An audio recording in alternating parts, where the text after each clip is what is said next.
Dice, siendo renacidos no de simiente corruptible, sino de simiente incorruptible, por la palabra de Dios que vive y permanece para siempre. En esta versión dice, ustedes han nacido de nuevo, no son el producto de una semilla mortal, sino inmortal, por la palabra viva y eterna de Dios. Porque todas las personas son como la hierba y su gloria es como flores del campo. La hierba se seca y las flores se marchitan, pero la palabra de Dios permanece para siempre. El tema de hoy le he llamado el reseteo de nuestra identidad de grandeza. Yo soy el reseteo. Dilo conmigo, yo soy el reseteo. Y aquí quiero hablar de la palabra genética de Dios. Observa, la palabra genética de Dios. Cuando dice renacidos, la palabra que se traduce es anagenao, que significa de ana arriba, y genao o genes, dar a luz o nacido. De genes significa nacimiento, de ahí viene la palabra génesis, genética. Entonces está diciendo que hemos sido renacidos, vueltos a nacer, hemos nacido de arriba, de lo alto, nacidos de nuevo. Este es un nuevo nacimiento sobrenatural. Y dice que renacimos, dice, por la palabra de Dios que vive y permanece, de una simiente incorruptible. Entonces aquí la palabra semilla es espora, que no se refiere a la semilla, sino se refiere a una semilla sembrada. Entonces nosotros hemos renacido porque fuimos sembrados con la palabra de vida, la palabra genética de Dios. Es una palabra incorruptible, o sea, no se desintegra ni se deteriora. Por eso dice que esta palabra, a diferencia de la gloria del hombre que se desvanece, esta gloria permanece para siempre. Dice que hemos sido entonces renacidos por la palabra de Dios. Recibimos la palabra y esta palabra nos hizo nacer de nuevo, nos hizo nacer de arriba, nacer de lo alto. Esta semilla ha producido una flor y esa flor tiene que ver con este nuevo nacimiento. El Señor habla del fruto, el fruto que viene de una semilla, ¿no?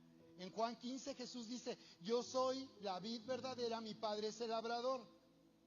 Dice que Él nos llama a dar fruto, más fruto y mucho fruto. Dice, en esto es glorificado mi Padre, que den mucho fruto y sean así mis discípulos.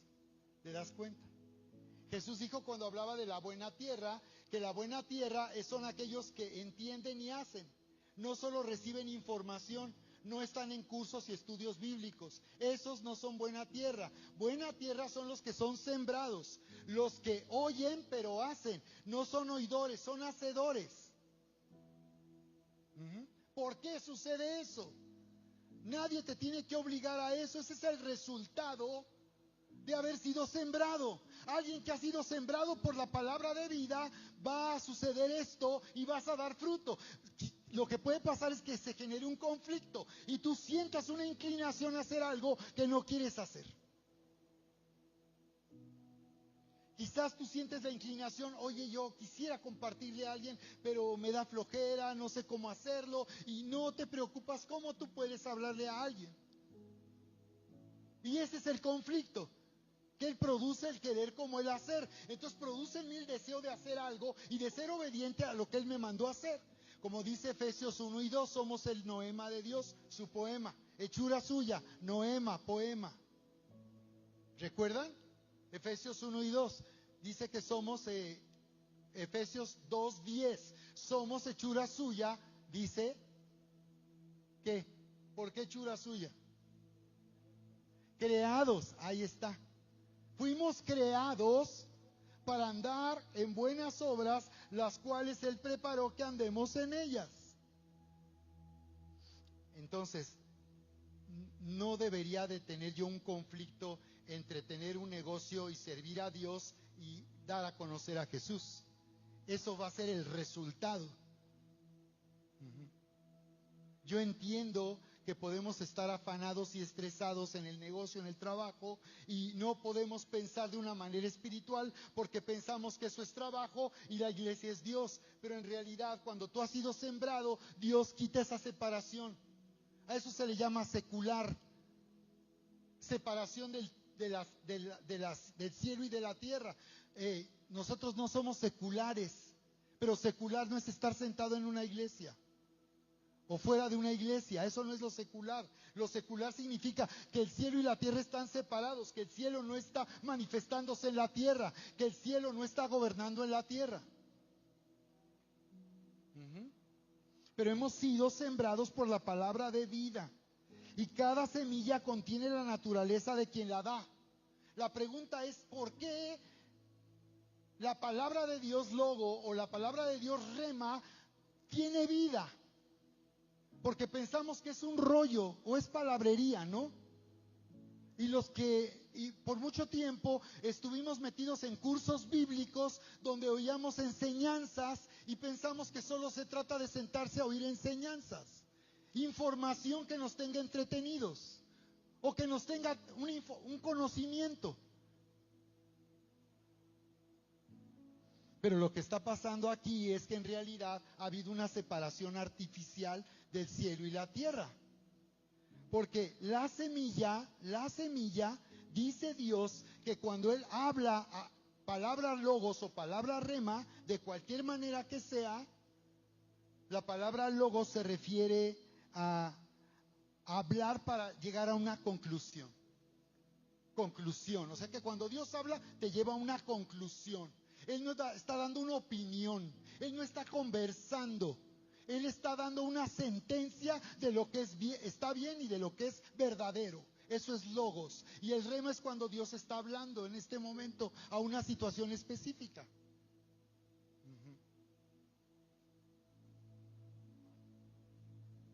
Pero se me hace interesante por qué dice entonces que hemos renacido por la palabra de Dios que vive y permanece para siempre. Porque la palabra, lo que Dios dice, tiene vida. Dios nos está mostrando su naturaleza y está diciendo que cuando Él habla, ahí está Él. En lo que Él dice, la voz de Dios, ahorita que tú me estás oyendo, sabes que soy yo, no Erika, no Moy, no Manlio.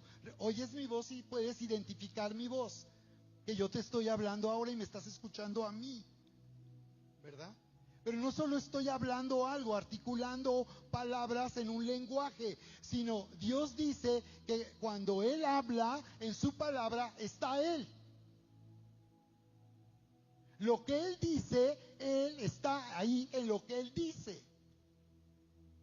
Y entonces dice que la palabra que Él declara es una palabra que trae vida. La palabra de Dios es una semilla que da vida, que produce vida. ¿Qué tiene la palabra de Dios? Pues tiene lo que llaman el ADN de Dios.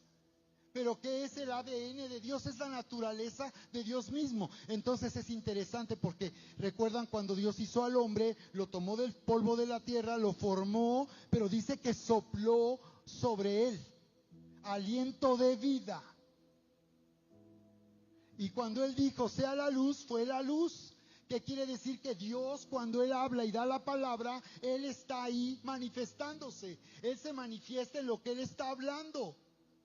No es un rollo, no es un choro, es que Dios se está manifestando ahí.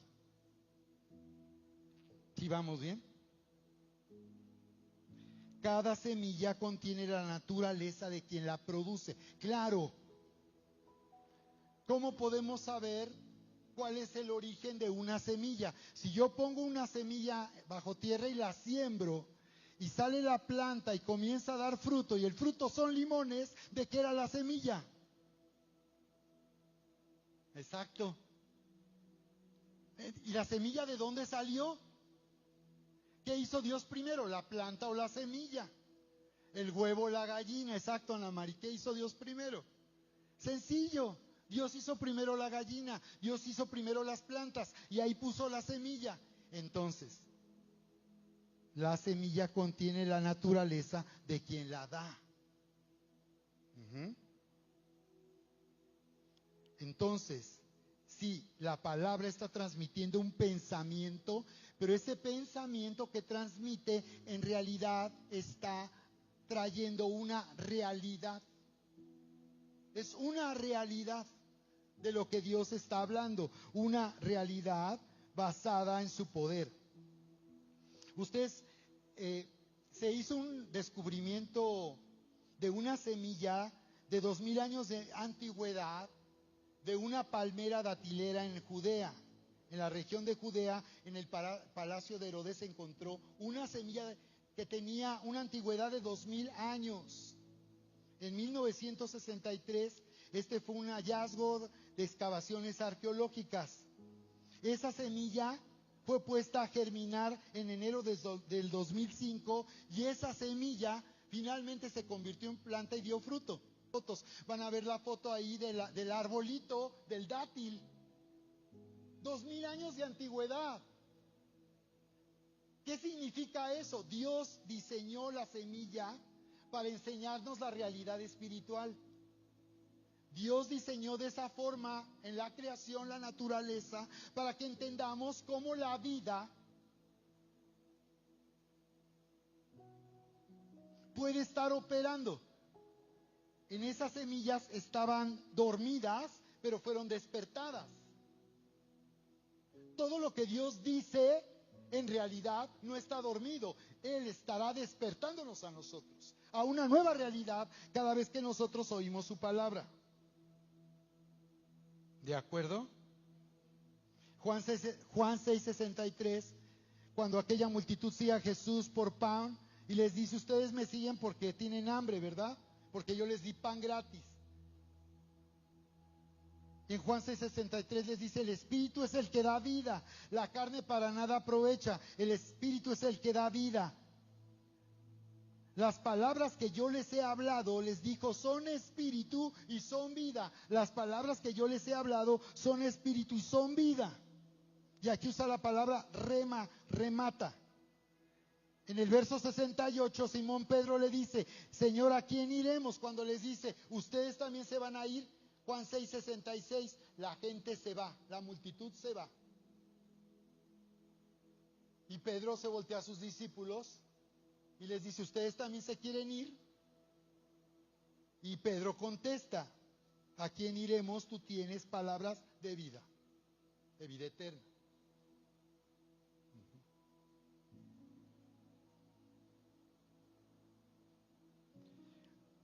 Así que Dios nos ha llamado a salvación para vivir una nueva identidad a través de la palabra de vida que nos hizo, con la cual Él nos hizo renacer.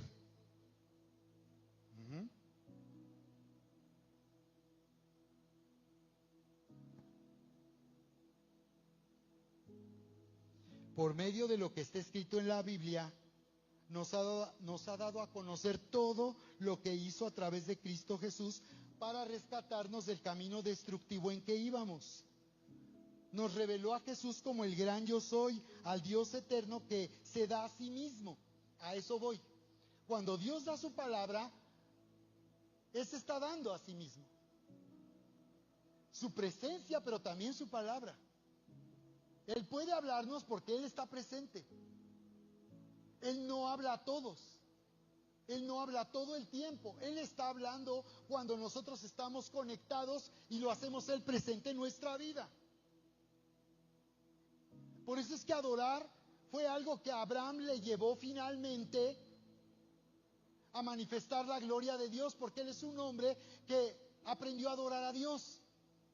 Porque Josué termina diciendo en el libro de Josué, en el capítulo 30-32, cuando él se despide de Israel, le dice: el Dios de sus padres adoraba ídolos. Abraham no fue escogido por Dios porque fuera un hombre diferente a los demás, era como todos, adoraba ídolos. Pero dice Hechos 7, que dice que el Dios de la gloria le apareció a Abraham. Le apareció para hablarle. Le habló porque se le apareció. Entonces, quiero que veas que lo que nos lleva a un reseteo, a un reinicio, a una identidad de grandeza, a la identidad de grandeza es cuando nosotros tomamos conciencia de la importancia que tiene estar conectados con Dios y de oírle. Y de oír su voz hablar a nuestra vida, porque lo que Él hace es darse a sí mismo. Cuando Él habla a través de su palabra, Él se da a sí mismo como respuesta a nuestra ruina y a nuestra condición de tristeza, dolor y fracaso. Él se manifiesta y Él imparte vida cuando nosotros estamos oyendo lo que Él dice. Viene a llenar nuestra necesidad y todo lo que nos falta cuando Él se manifiesta. Entonces, la gracia es Dios mismo dándose para venir a hacer lo que necesitamos. Dilo conmigo, Dios viene a hacer lo que yo necesito. Otra vez, Dios viene a hacer lo que yo necesito. Por mucho tiempo en la vida cristiana, yo estaba esperando que Dios me diera cosas. Yo estaba con la expectativa de que Dios me diera algo cuando yo oraba y le pedía y Él me diera algo, pero en realidad lo que Él hace es darse a sí mismo. Lo que Él hace es darse a sí mismo, porque Él viene a hacer lo que yo necesito. Él viene a hacer para mí lo que yo necesito. Por eso lo más importante es conectar en una relación íntima. ¿Ok?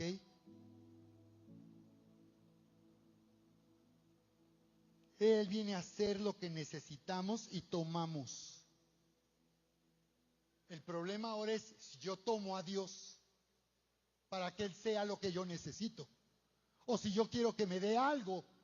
¿Qué es lo que pasó en Juan capítulo 6? Qué poderoso nos predicó Vania sobre este tema. Esa multitud que siguió a Jesús cuando hizo el milagro de la multiplicación de los panes. Y dijeron, wow, está muy padre. Si lo seguimos nos va a ir bien. Si lo seguimos nos va a dar pan.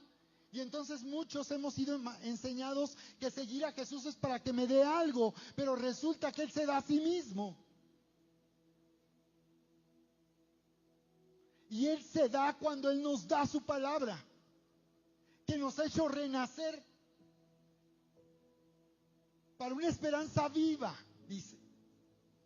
Estoy tratando de concluir aquí. Dios no nos da algo que necesitamos, se da Él mismo. A eso no le podemos poner un precio para comprarlo. No se puede comprar y tampoco se merece. Es por gracia. ¿Qué dice Juan 1:16? Porque de su plenitud tomamos todos. ¿Cómo? Wow. Ese es el Génesis del Nuevo Testamento. Vimos su gloria como del unigénito del Padre. Y dice, porque de su plenitud tomamos todos y gracia sobre gracia. Ahora se trata de tomar. Él viene a hacer lo que tú necesitas, pero tú lo estás tomando.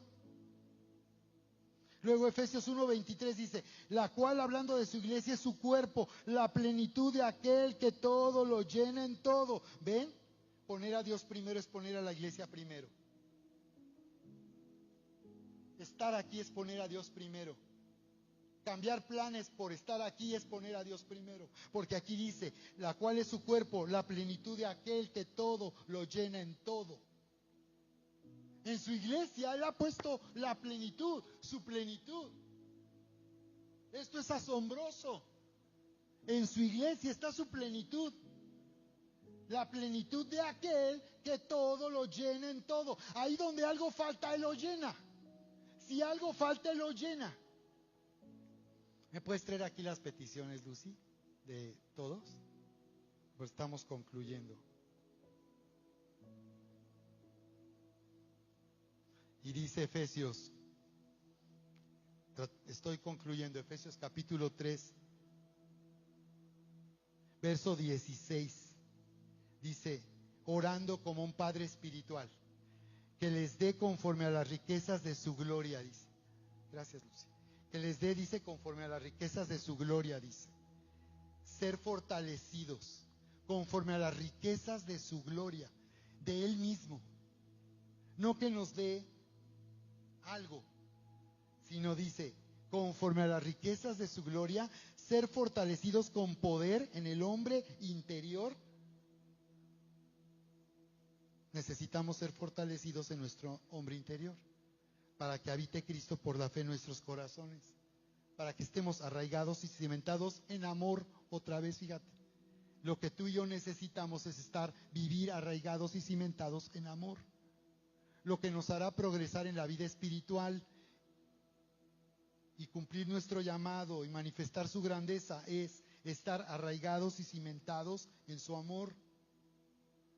Y dice, y de conocer el amor de Cristo, dice, para que seáis plenamente capaces de comprender con todos cuál sea la anchura, la longitud, la profundidad y la altura, y de conocer el amor de Cristo que excede a todo conocimiento, para que sean llenos de toda la plenitud. ¿Qué nos hará tener todo lo que Dios tiene? ¿Qué hará que tengamos todo lo que Dios tiene? Conocer su amor, conocer la dimensión completa de su amor. Nos hará el conocer este amor, el estar arraigados y cimentados, hará que nosotros tengamos todo, seamos llenos de toda la plenitud. Es decir, podamos desatar en nuestra vida toda la abundancia, la bondad, el bien, la riqueza, el poder de Dios. Necesitamos llegar a comprender anchura, longitud, profundidad, altura. Esto nos representa la cruz, las 4 direcciones. La cruz tiene 4 direcciones, ¿verdad?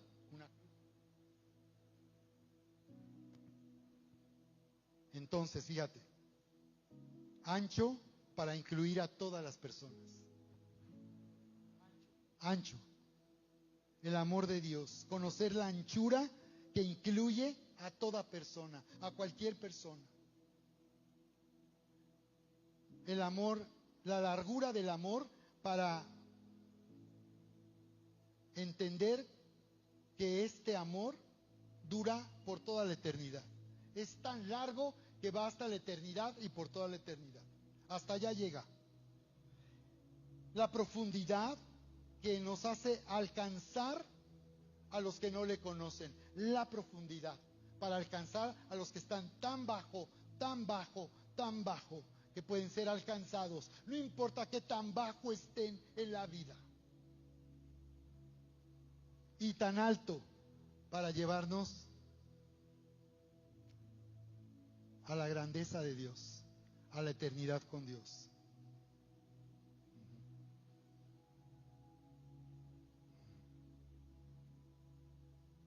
Dice 1 Corintios 1:30, mas por Él estáis vosotros en Cristo Jesús, el cual nos ha sido hecho. ¿En qué ha sido hecho Jesús para nosotros? ¿En qué se convirtió para nosotros? A través de su vida, sacrificio, muerte y resurrección. Dice, estáis en Cristo. Estáis en Cristo. Renacidos, estamos en Cristo. Dice, el cual nos ha sido hecho, uno, por Dios, sabiduría. Él no nos dio sabiduría, Él se hizo nuestra sabiduría. Di conmigo, se hizo nuestra sabiduría. No nos da sabiduría, se hizo nuestra sabiduría. Se hizo también nuestra justicia. Fue hecho justificación. Se hizo nuestra justicia. No depende de lo que hago o de lo que no hago. Él se hizo nuestra justicia. Y si yo necesito sentirme digno y necesito sentirme limpio, perdonado, amado, necesito que Él sea mi justicia. Que me haga no solo digno, sino merecedor de todo lo que le pertenece y me ha dado. Tenemos las llaves del reino para desatar, para abrir. Observen. Y Él ha sido hecho para nosotros santificación. Él se hizo para mí santificación. Si todo el tiempo me siento indigno, sucio, si alguien viene recriminándome y recordándome mi pasado, necesito que Él sea mi santificación. Para que yo viva con una buena conciencia, libre de culpa, de acusación, y yo pueda rechazar el trabajo que hace el diablo para destruir mi identidad. y llevarme a retroceder de lo que el Señor ya hizo. Que no es por obras evangélicas, sino es por gracia de Dios, ¿no? Y dice que ha sido hecho redención. Si yo necesito la seguridad de que mi vida le pertenece para cuidar de mí, necesito que Él sea hecho mi redención. Es decir, fui comprado para que mi vida le pertenezca y cuide de mí. Entonces aquí viene el gran yo soy. Él es el yo soy, Él es quien. Él viene a hacer lo que tú necesitas porque Él viene a ser tu pastor. Él dice, yo soy tu pastor. ¿Recuerdan? Salmo 23 dice, Jehová, Yahvé es mi pastor, nada me faltará. Y el Señor dice, yo soy el buen pastor. ¿Ves, Moy? Los nombres de Dios. O sea, Dios se revela en el Salmo 23 a través del poema de David, pero Jesús dice, ya llegué. Si tú quieres ver cómo es Dios el pastor, aquí estoy. Yo vengo a hacer lo que tú necesitas. Si tú ya no quieres sentirte abandonado, que nadie cuida de ti, que nadie se preocupa por ti, que tu vida está a la deriva, que quién sabe qué va a pasar el día de hoy contigo o mañana, tú necesitas que Él venga a ser tu pastor, pero necesitas tomarlo. Porque entonces yo le digo, tú eres mi pastor, nada me faltará. Y esta palabra en el hebreo no significa que a ver mañana qué hacemos. Nada me faltará, es una afirmación que consiste en decir, cuando llegue el día de mañana y algo te falte, ahí va a estar tu pastor. Yo soy tu pastor, nada te va a faltar. ¿Alguien necesita eso el día de hoy? Entonces Jesús es el yo soy. Yahvé Tzidkenu, nuestra justicia. Él es nuestra justicia. Yo soy tu justicia, el que te hace justo y recto y digno de acercarte a Dios, autorizado para entrar en su presencia, ser escuchado y recibir respuesta. Eso es para justos, no para religiosos, no es para los buenos, es para los justos. Entonces Él dice, yo soy tu paz. Shalom, yo soy tu shalom. Mi paz les dejo, dijo el Señor. Mi paz les doy. Pero cuando dice les doy, es yo soy tu paz. Yo me doy para ser tu paz. Y eso significa, si tú necesitas bienestar emocional, bienestar psicológico, necesitas bienestar en cualquier cosa que te hace sentir necesidad, Él dice, yo soy tu paz que produce bienestar total y completo. Y Él dice, yo soy tu sanidad, Yahvé Rafa, yo soy tu sanador. Yo soy tu abundancia, yo soy tu victoria. El Señor dijo, en el mundo tendrán aflicción, mas confíen, yo he vencido al mundo. Entonces, Él viene a hacer lo que necesitamos. Si no tenemos armas para pelear las batallas en este mundo, si nuestros recursos no son suficientes para enfrentar este mundo hostil y de maldad, entonces Él dice, yo soy tu victoria, porque yo he vencido al mundo.